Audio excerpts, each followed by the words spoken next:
জয়গুরু, আজ আপনাদের শোনাব শ্রী শ্রী ঠাকুরের জীবনের এমন একটি আশ্চর্য ঘটনা যা শুনলে আমরা উপলব্ধি করতে পারি সাধারণের মধ্যে অসাধারণ প্রকাশ পেতে পারে।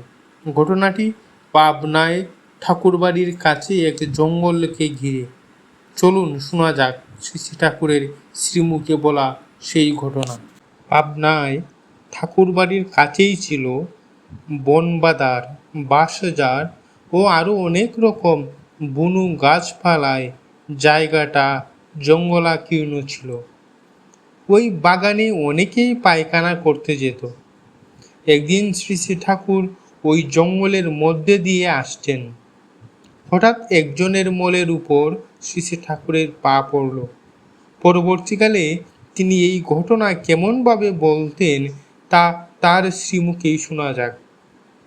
ঠাকুর বলছেন, ওই গুতে পা দিয়েই মনে হলো এটা ভাষার গু। পরে এসে ভাষাকে শ্রী শ্রী ঠাকুরের জৈনক সহচর। ওই কথা বলতেই ও কয়, তা তুই আবার ওখানে গেছিলি কেন?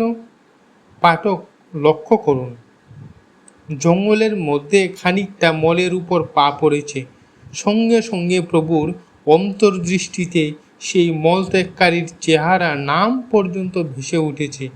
মলের উপর পা পড়ার মধ্যে কোনো বিশেষত্ব নেই, এ সবারই পড়তে পারে, কিন্তু বিশেষত্ব হলো এর ভিতর দিয়ে মুহূর্তের মধ্যে লোকটিকে চেনে ফেলা।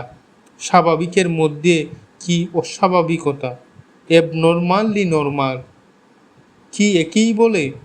আর এমনতর নর্মাল বলেই মানুষিং তনুমাশ্রিতম ঈশ্বরকে ঈশ্বর বলে জানা প্রকৃত জনের পক্ষে দুঃসাধ্য প্রায়।